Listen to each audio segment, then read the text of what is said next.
začínalo to mechanikou. Jako všechno začínalo mechanikou, začínal gramofon mechanikou, tak televize taky musela začít mechanikou.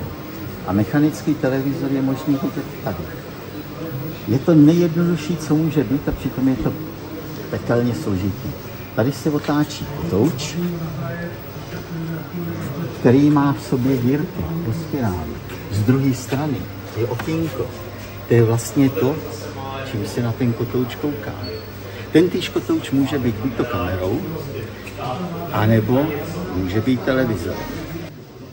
To, co je tady vidět jako ta přesná replika kamery Nevro, je vlastně tak možná polovina práce, která na tom byla, protože ta samotná kamera vlastně neudělá vůbec obrázek a potřebuje ještě k tomu poměrně hodně elektroniky. Tehdy to bylo několik stojanů plných elektronik, transformátorů a všeho možného. A mně se to nakonec podařilo vměstnat do takového jednoho boxu nebo takovýhle bedny. A to je především teda napájecí zdroj nebo několik napájecích zdrojů. Je tam to vlastní zpracování videosignálu, zavedení synchronizace a jako určitý bonus to teda má i provozní osciloskop, protože to původní zařízení mělo přímo obrazovku a bylo mi líto vlastně ji nevyužít a konec konců na to vlastní nastavování, už co se týče černý, co se týče úrovně videosignálu bílý, tak vlastně ten osciloskop je naprosto nezbytností a vlastně by stejně musel vedle vždycky k tomu být nějaký připojený. Takže tohleto dohromady teprve vytvoří ten vlastní televizní řetězec, ta kamera s tou kamerovou jednotkou a to vytvoří ten signál. Dohromady to teda dalo asi 3,5 roku práce. Tak toto je Leningrad T2, vůbec první televizor, který se na našem území vyskytoval. Je to sovětská konstrukce, typický design stalinistického Sovětského svazu, nicméně televizor je vyrobený ve východním Německu. Je zajímavý tím, že má maličkou kulatou obrazovku, která je takzvaná triodová, to znamená, má pouze jednu řídící elektrodu. Všechny ostatní obrazovky novější měly těch elektrod více kvůli ostrosti a tak dále. Ale jak vidíte, tak ta obrazovka pořád je původní v tom televizoru od té doby, co byl vyřazen z provozu, a obrazovka je pořád perfektní. Takže krásně funkční televizor s příkonem okolo 200 W minimálně. Vada tohoto televizoru je ta, že nemá zhášení z výroby zpětných běhů. To jsou vlastně ty šikmý čáry. No. Když se trošku zvýší jas, tak už jsou vidět. Jinak ten televizor vlastně má 3 kanály, je přepínatelný. Oproti tomu náš první československý televizor je pevně naladěný z výroby na jeden kanál. Že toto je Superhead, když to první československý televizor Tesla 4001A je přímo zesilující, to znamená, že z principu tam ty kanály jednoduše přepínat nejdou, protože všechny ty vysokofrekvenční stupně jsou laděné na ten kanál, nebo na ten signál toho vysílače. Takže to je 4001, která má mírně větší obrazovku, na druhou stranu je zastaralejší v tom, že teda to není Superhead, ale přímo zesilující. A jinak už je celkově modernější daleko než ten Leningrad, přestože vypadá vzorově podobně. Tady máme ekrana, to je taky sovětský televizor, taky z té doby, ale už to je modernější než Leningrad, má už poměrně velkou obrazovku, pořád ještě kulatou, jenom rámeček je obdélníkový a už je to Superhead, jestli si nepletu. A jinak velice jednoduchá konstrukce a tady ten kus je zajímavý tím, že bez jakékoliv úpravy prostě byl strčen do zásuvky a naběhová je funkční a celý den tady byl v chodu a nevykazuje jedinou vadu ten televizor po těch 60 nebo 70 letech od vyrobení. Tady je akvarel, to je československý Superhead první, už teda s moderní obdélníkovou obrazovkou, ty předchozí měly všechny kulatou a je jako dobře vybaven, má kvalitní zvukovou část, má hezkou skříň laštěnou, která už je teda rozměrově menší než u těch ostatních. Pod dvířky je připínání vypnuto zvuk televize, takže televizor jde zapnout i na příjem samotného zvuku, protože v době, kdy byl vyráběn, tak mimo dobu vysílání, která byla jenom pár hodin denně, tak se vysílal monoskop, zkušební obrazec, který byl doprovázený zvukem československého rozhlasu, takže televizor šlo používat jako kvalitní rádio. Tak tady je rekord, to je pro změnu zase sovětský televizor lidového provedení, to znamená maximálně úsporná konstrukce, skříně fládrovaná, není vyhovaná a je to superhead s obdélníkovou obrazovkou a je zajímavý tím, že veškeré spoje, nebo téměř všechny spoje v tom televizoru nejsou pájené, ale svařované. Prostě ty vývody těch součástek se stočily, škrtlo se obloukem o tu smotaninu, to se speklo do kuličky a byl perfektní spoj, který drží dodnes. Tak tady je Mánes, to je takový konkurent toho rekordu. Je to vlastně zase lidový televizor, který teda je zajímavý tím, že používá moderní součásti, že má elektronky pro sériové žavení jako první z těch, o kterých jsme se tady dneska bavili. A má zase obdélníkovou obrazovku a používá feritové materiály, které v té době taky byly novinka. Takže byl výrazně levnější a lehčí než ty starší, tady díky těm technologiím. Atos, to je vlastně akvarel s větší obrazovkou. Vyráběl se souběžně s Mánesem. Díky tomu, že Atos má o jeden mezifrekvenční stupeň víc, takže je citlivější. To byl jako lepší televizor, ale vlastně konstrukčně byl už zastaralejší proti tomu Mánesu, protože byl prostě těžší a měl větší spotřebu při stejné funkci. Tady je Oravan, to je první výrobek z Tesly Orava, tehdy nově vytvořené. Srovnáme vertikál a je to vlastně Mánes v novější skříni, přestože vzhledově podle mě vypadá ta skříň jako archaičtěji než u toho Mánesa. Jinak je to konstrukčně úplně stejné. Vyráběli teda už podle vlastní konstrukce a to bylo převzaté. Tak to je Amethyst, to je výrobek Tesly Strašnice, nově vyvinutý, který je zajímavý tím, že má naprosto dokonale zpracovanou vysokofrekvenční část, takže má dokonalou ostrost obrazu. Proti těm novějším, starším televizorům prostě žádný další černobílý televizor československý tak ostrý obraz jako Amethyst neměl. Tady je Lotos, to je konkurence Amethysta z Pardubic. Ten má větší obrazovku, která je zajímavá tím, že má 110 stupňové vychylování, díky čemu je ta obrazovka plitší, takže ten televizor není tak hluboký. Ale vlastně to zapojení té vysokofrekvenční části je to starší koncepce, takže ten Lotos má ten obraz vlastně horší než ten Amethyst. Tady toto je. Technická zajímavost, ještě pardon, že vám skáču do řeči, ten Lotos je zajímavý tím, že v tom 60. roce byl postavený na tištěných spojích, na rozdíl právě, že vlastně ten Amethyst, který je vlastně zhruba stejně starý jako ten Lotos, tak ten je stavěný ještě na šasí, na plechovým. Ale omlouvám se, že jsem vám skočil do řeči, je to opravdu jako technická zajímavost, proti tomu, že vlastně ta Orava, ta luneta, ta už má teda tištění spoje taky, ale jak se říká, poslední starý je možná jako lepší než první nový, takže si myslím, že jako ten Amethyst opravdu je pořád vítěz. Tak, Amethyst je díky tomu spolehlivější, protože ty první plošné spoje se vyhřívaly a chytaly z vody, takže ten Lotos byl pohodlnější než Amethyst. Luneta, to je taková malá televizka z Tesly Orava, už vlastně všechny ty moderní prvky, které jsme popisovali, tak se tady uplatňují, to znamená, má to plošné spoje, má to 110 stupňovou obrazovku a je to prostě spolehlivý jednoduchý televizor, který jede do obraz. Tady je konkurence ze Sovětského svazu, Rubin, tak to je v podstatě moderní televizor na tu dobu, zase na plošných spojích, ale liší se od těch našich tím, že má teda paralelní žavený elektronik, takže má velké těžké sítivé trafo. Ale zase na druhou stranu má třeba automatiku na oscilátor, kterou ty ostatní nemají. Takže když se přepne na jiný kanál, tak se automaticky doladí oscilátor, není potřeba nic štelovat. Má 2 repráky, jestli se nepletu. Nebo nemá? Měl by mít. No. Takže takový luxusnější televizor. Už to je jako podstatné to, že má velkou obrazovku, kterou ty ostatní ještě tak velikou neměli v té době u nás. Do 64, tak to si teprve dělala vlastně ta Orchidea, která má tady tu obrazovku velkou, ne? Tak ještě zajímavostí tady těch Rubinů, že to vlastně byl unifikovaný šasí, který se dělalo v několika továrnách v Sovětském svaze a to šasí pak přetrvalo v různých škatulích těch televizí až do roku 94, kde v nějakým zapadlým závodě někde na konci světa v Rusku se ještě osazovalo. Jste to vyrobili tak dokonale už na začátku, to nebylo co vylepšovat. Tak.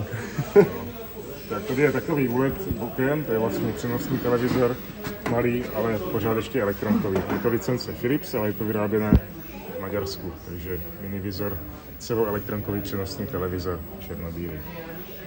Tak tady se vracíme do Československa, takže Oliver, to je takový klasický přijímač z 60. let. Je zajímavý, je to vlastně konstrukčně podobné jako ta luneta, kromě toho, že už má ta hranou obrazovku, která už je antiimplozní, to znamená, že nemá to sklo před sebou. A druhá věc, že v něm jsou poprvé použité transistory, takže jsou v něm 2 transistory. Orava, to je vlastně to samé, co ten Oliver. Kromě toho, že už má modernější vzhled skříně, že ten reprák je to vypěkný zepředu, jako u těch televizí, až do konce vlastně se používal tento vzhled té skříně. Tady na té Oravě máme vystavený konvertor UHF, když se začal vysílat v roce 70 na druhém kanále, v pásmu UHF na ultrakrátkých vlnách, tak bylo potřeba k těm starším televizorům přikoupit tady ten konvertor, který vlastně to převáděl do toho pásma VHF. Z toho by to nešlo chytat. Tak vlastně byl zakoupený do československé televize v době, kdy se experimentovalo nebo se měla zavádět barva. Umí přijímat jak pal, tak sekám. Ale už nabíhá. Přístroj je to velmi složitý, neduhem jsou vlastně ty relátka, které přepínají ty jednotlivé standardy obrazu a co se děje. Obrazovka je samozřejmě typu Delta. A zase má na svoje roky krásný obraz. No. Pokud teda fungoval. A jo. Ale v praxi vlastně převyšoval ty dovážené vlastně sovětské přístroje a ty naše teslácký s tou sovětskou obrazovkou, protože ta obrazovka to bylo gro vždycky toho barevného televizoru a ta západní obrazovka je prostě výrazně lepší než ta východní provenience, že to obrazovat. Prakticky víc než polovina těch televizorů byla komunistických funkcionářů a perlička je, že i vlastně technici československé televize k těm funkcionářům dojížděli a štelovali jim tam ty televize, pokud došlo k nějaký závadě. No. To byla taková úlitba jako ze strany televize straně a vládě. Ze strany. To je další maďarský televizor z 80. let, už dost moderní, teda ještě částečně elektronkový, ale už je dokonce integrovaný obvod na zvuk. A je to prostě už s předvolbou, to je další novinka, kterou jsme tu ještě neměli, protože ty ostatní televizory měly voliče, které se museli vždycky ručně ladit při přepínání kanálu, když to tady je předvolba, takže můžu si tam nastavit 7 vysílačů a jenom stisknutím tlačítka zvolím ten, který chci. Takže černobílý televizor, takový lepší ze 70. let. Je to vlastně dovezené z toho důvodu, že to má UHF volič na to pásmo, jak jsem o tom mluvil u toho konvertoru, že v té době se u nás ještě ty televizory s UHF voliči nevyráběly, takže se dovezla asi malá série tady těch východoněmeckých. Je docela klidně možné, že to bylo třeba zase pro potřeby té televize, jenom dotaženo, protože mezi lidmi se nevyskytují. Jinak je to ta velice strohý design, takový opravdu jenom krabice na televizi, to je. Tak tady je mini Tesla, to je první transistorový televizor přenosný z Tesly Orava. Má na tu dobu velice nezvyklý design, takový barevný, kulatý, to jako v té době se nedělalo. Ale je to tím, že to je licenční, nebo není licenční, ale je to jugoslávské šasy ve skříni od nějakého západního televizoru, takže není to jako vývoj Tesly. Jinak v Tesle Pardubice si vyráběly tranzistorové televizory od roku 66, ale bohužel jenom v malých sériích a vlastně Tesla Orava se svým vlastním transistorovým, s vlastním šasy přišla až v roce 80. Tak tady toto je Elektronika 430, je to barevný sovětský televizor z roku 87, takže v té době jako barevné televizory rozhodně nebyly jako běžně dostupné, takže už vůbec to, že je tak malinký a transistorový byl velký úspěch. Bohužel teda trpěla spolehlivost, protože v té době zkrátka ty součástky nebyly v tom východním bloku na takové úrovni, aby to mohlo pořádně fungovat, takže ty televizory se strašně kazily. Jinak je to prý okopírovaný nějaký japonský televizor z té doby. Tady je náš první transistorový, ale první barevný televizor Tesla Color z roku 73, takže má zase sovětskou obrazovku typu Delta. Ta obrazovka jiného typu než je v té 430. 430 má inline, když toto má Deltu. Liší se to vlastně uspořádání těch luminoforů a Delta má horší čistotu barev, náročnější na seřízení. Ale je to vlastně náš ještě můžeš popsat rozdíl mezi Deltou. To jsme ani nevyužili. To jsme nevyužili, takže Delta má ty elektronové děla, jestli to je vidět na kameře, do trojúhelníku, kdežto inline má v řadě vedle sebe. A ta Delta, kvůli tomu, že jsou v trojúhelníku, tak musí mít daleko složitější tu vychylovací jednotku, protože vlastně tím, jak se ten paprsek přesouvá po tom slínítku, tak se mění vlastně úhel mezi těmi jednotlivými paprsky. Každý ho má jiný, takže se daleko složitěji nastavují ty barvy než u toho inlineu. Nevím, proč vlastně přišli u té barevné televize první s tou Deltou, protože ta Delta je vlastně složitější než ten inline a nemá to vlastně žádnou výhodu proti tomu inlineu, takže nevím, proč to jako nedělali rovnou. Máme teda modernu, 80. roky, takže Corina transistorový, černobílý, pod ním je předchůdce Limba, ta je ještě částečně elektronková, jinak vlastně ty televizory se dělaly, vždycky bylo šasi, jako nějaký model toho šasi, který se dělal s větší nebo menší obrazovkou, buď to byla 61 nebo 50 obrazovka a lišily se jenom vzhledem skříně, jinak byly technicky úplně stejné, takže bylo šasi Aramis ještě s 6 elektronkama a Corina už má tranzistorové šasi Olympia. Tak, tady potom dole je televizor Color Universal, to je vlastně zase s obrazovkou Delta, tou starší, tou méně dokonalou, ale už je teda ten televizor celý transistorový, takže to je vlastně náš první transistorový barevný televizor. Tak, tady máme Saturn, který vysadil, tak to je už moderní černobílý se spínaným zdrojem, to byla novinka tehdy. Ty televizory buď měly síťové trafo, nebo byly přímo napájené ze sítě, ale tady už je spínaný zdroj jako v moderních přístrojích. Tady máme barevný možná monitor. mohl popsat, jelikož je to tady místní. Tenkrát jsem dodali celý kamerový řetězec, aby jsme jim natočili tu nemocnici pořádně na slušném zařízení. A tohle to byly monitory, které sem přišly a on je to vlastně přestavěný televizor. Akorát má v sobě oddělovací transformátor. A tyhle monitory měly zajímavou vlastnost. Když jsme měli na záznamu, speciálně třeba ještě u quadruplexu, 2 monitory mezi strojema, tak tam musely být monitory Tesla, nejspíš tady ty a ještě pokud možno s tou starou Delta obrazovkou. Protože na nich byl mizerný obrázek i tehdy, když které byly maximálně seřízeny. Furt to proužkovalo, furt ty nezatajili vůbec nic. Oni měli dokonalý přenosové charakteristiky, to všechno, jo. Ale výsledek byl, že každá chybička tam byla vidět a ještě byla zdůrazněna. Tak to jsme měli mezi strojema a na to jsme to nastavovali, aby to bylo co nejlepší.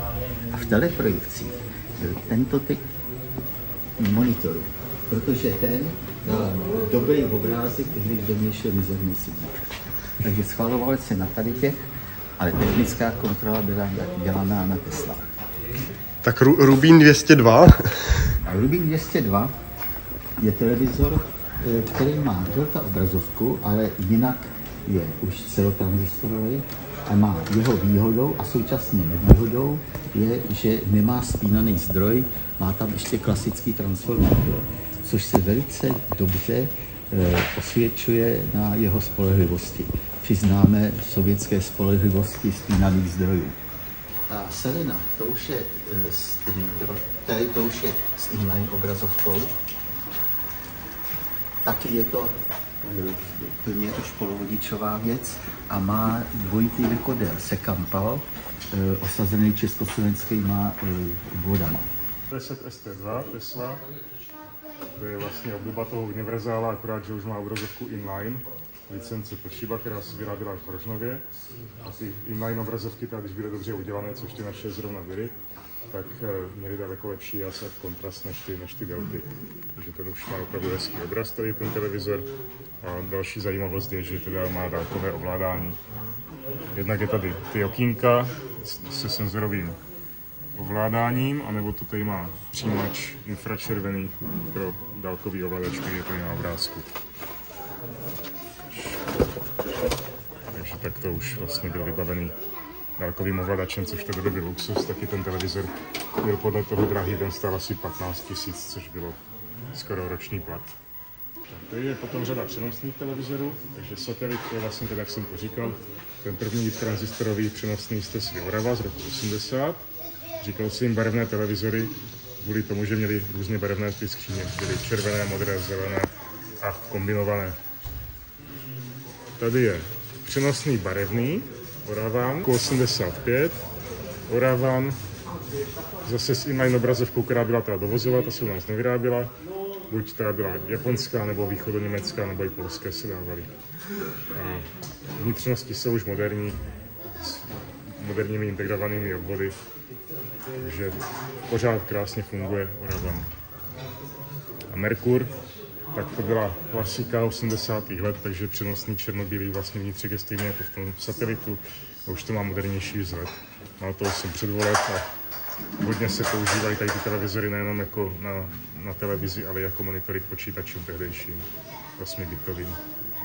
A nástupce Merkura je Asta, takže to je už z 90. let, je to kuriozita, je to černobílý televizor s procesorem, takže má zobrazení na jako OSD display, digitální ladění s předvolbami a tak dále, řízený procesorem jako ty moderní barevné, ale černobílou obrazovkou. A říká se, že to vzniklo tak, že měli prostě zásobu těch černobílých obrazovek ve skladu a potřebovali si je nějak zbavit, tak vyráběli ty Asty na Oravě. Tak bych se tady vrátil k tomu spodku, takže zase černobílé z konce výroby, stolní televizory, takže Uran, vlastně poslední černobílý televizor Tesla stolní, vlastně vnitřek stejně jako u toho Saturna. A toto je dovozový rumunský Safír. Když vlastně si přestali vyrábět ty teslácké, tak si dováželi tady ty rumunské, které byly taky poměrně kvalitní. A jinak už tady jsou potom moderní televizory, takže tady je 441 FS, to je přelom 80. 90. let a už to má moderní ostrohranou obrazovku s ostrými rohy, která je zase rožnovská, ale velice solidní televizor s teletextem a se stereozvukem a digitálním laděním.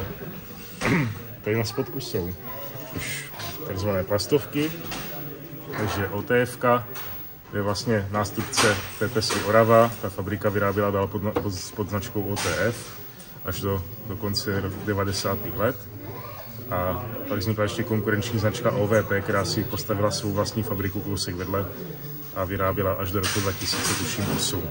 Takže na Slovensku, na Oravě, což je opravdu jako zemědělský kraj, tak tam byly 2 fabriky na televizory, které prosperovaly až do konce těch skleněných televizí. A ten konec nastal zhruba tady, takže toto je jedna z posledních skleněných, které byly na trhu. Je to taková ta supermarketová plastovka, které se prodávaly v Kauflandu. A ještě tady máme na ukázku projekční televizor, to je vlastně taky s těma skleněnýma obrazovkama CRT, ale ty obrazovky jsou schované vevnitř a promítají se přes optiku na matnici. Takže takto se dělaly ty velké televizory s velkou lupříčkou, když ještě nebyly LCD panely a plazmy. Ale nevyznačovaly se dobrým obrazem tady ty televize, bylo to takové prostě nic moc. Já bych tam ještě do toho trochu zasáhl. Ta verze té sonky zrovna je s projektorem s 3 malýma LCDčkama. Jo, tak vidíš. Takže tady nejsou 3 obrazovky, ale jsou tam 3 malý LCDčka a pak se to zase skládá dohromady zpátky. Tak to máme za sebou. Výstava, myslím, proběhla úplně skvěle. Odešlo nám míň věcí, než jsme vůbec mysleli. Samozřejmě zůstala ta nejstarší kamera v provozu, naproti tomu Markoňák barevnej, ten teda nevydržel. Totéž v 50. 60. roky televize krásně makaly, nevydržela barva z roku 72. Philips, ještě něco málo odešlo, ale vlastně úplná paráda. Generální ředitel byl nadšený, my jsme nadšený, televize jsou vyzkoušený, všechno fungovalo. Přijďte příště zase.